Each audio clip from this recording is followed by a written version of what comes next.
Hello, bună! Astăzi vom vorbi despre adevărul care se simte dincolo de cuvinte, despre manipulare, comunicare și puterea sufletului.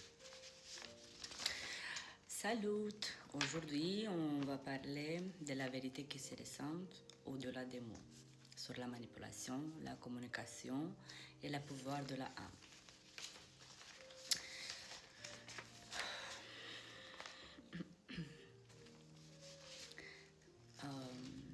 Bine ați venit, suflete dragi, la o nouă întâlnire în cadrul Școlii Sufletelor. Astăzi vom păși împreună într-un spațiu delicat și totodată vital, acela al adevărului. Vom învăța cum să recunoaștem minciuna, cum să ne apărăm de manipulare, dar și cum să comunicăm sincer, cu respect și iubire.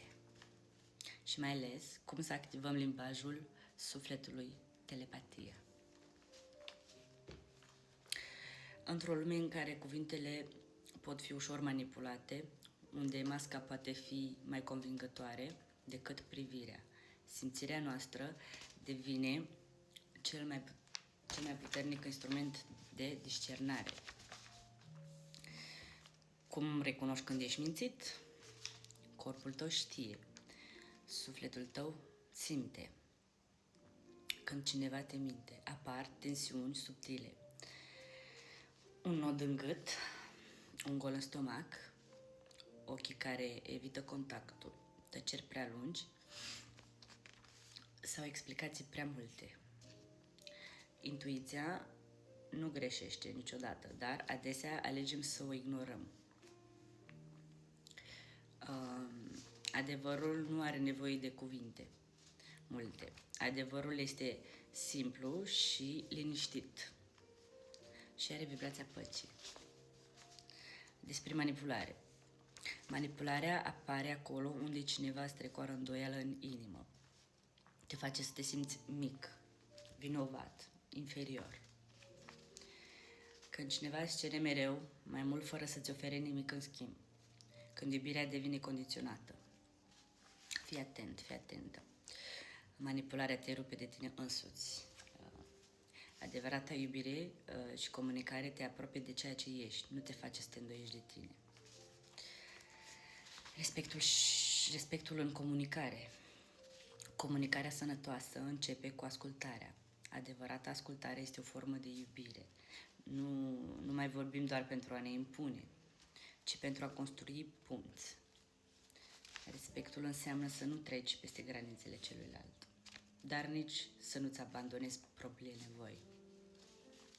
Și apoi telepatia,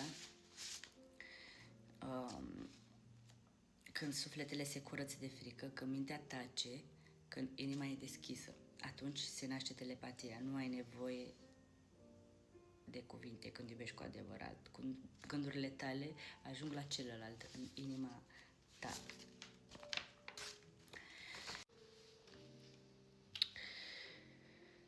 Și apoi telepatia. Când sufletele se curăță de frică, când mintea tace, când inima e deschisă, atunci se naște telepatia. Nu ai nevoie de cuvinte când iubești cu adevărat. Gândurile tale ajung la celălalt. Inima trimite semnale. Telepatia este comunicarea sufletului cu sufletul.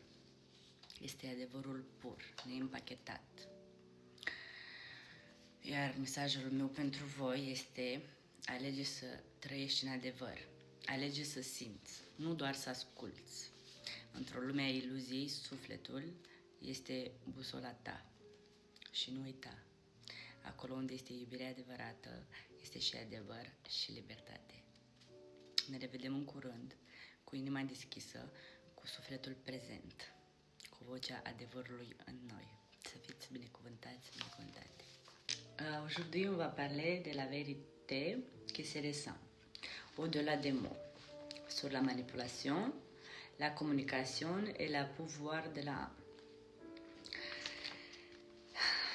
Bienvenue, âme chère, dans une nouvelle rencontre d'école des âmes. Aujourd'hui, nous allons entrer ensemble dans un espace délicat mais essentiel, celui de la vérité. Nous allons apprendre à reconnaître les misogynes, à nous défendre contre la manipulation, mais aussi à communiquer avec sincérité, respect et amour. Voilà. Et surtout activer le langage de la cœur, la télépathie. Dans un monde où les mots pouvaient être facilement manipulés, où les masques peuvent être plus convaincants que le regard, notre ressenti devient notre boussole la plus puissante. Voilà. Comment on peut reconnaître un misogyne? Voilà. Ton corps le sait, ton âme le sent.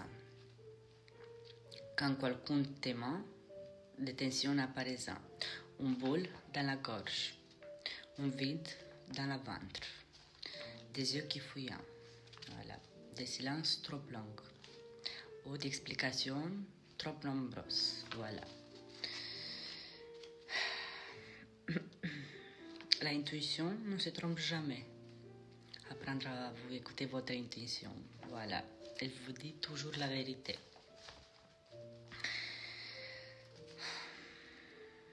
Voilà, elle ne se trompe jamais, mais nous choisissons souvent de l'ignorer.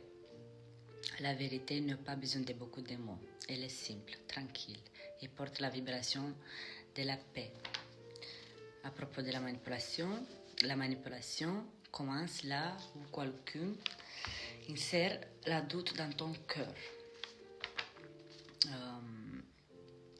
Là où l'on te fait sentir petite, coupable ou inférieure. La manipulation t'éloigne de toi-même. L'amour véritable, la vraie communication, t'attendait à te retrouver, jamais à te perdre. Le respect dans la communication aussi, c'est important. Une communication saine, commencer par l'écoute, la véritable écoute et une forme d'amour. Il ne s'agit plus de parler pour imposer, mais de construire des points. Le respect signifiait ne pas franchir les limites de l'autre, mais aussi ne jamais abandonner ses propres besoins. Voilà. Et ensuite, la télépathie. Quand l'âme se libère de la peur, quand l'esprit se tait, quand le cœur est ouvert, la télépathie naît. Tu n'as pas besoin de mots quand tu aimes vraiment. Voilà. Tu penses atteignant l'autre. Ton cœur envoie des signes. La télépathie, c'est l'âme qui parle à l'âme.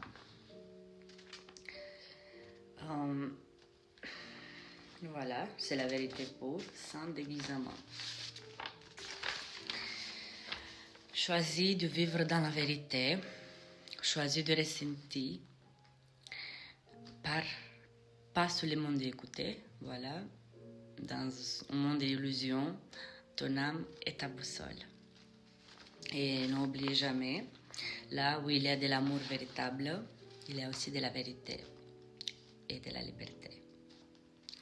On se trouve bientôt avec la cœur ouverte et avec l'âme présente, avec la voix de la vérité en nous, qui vous a protégé.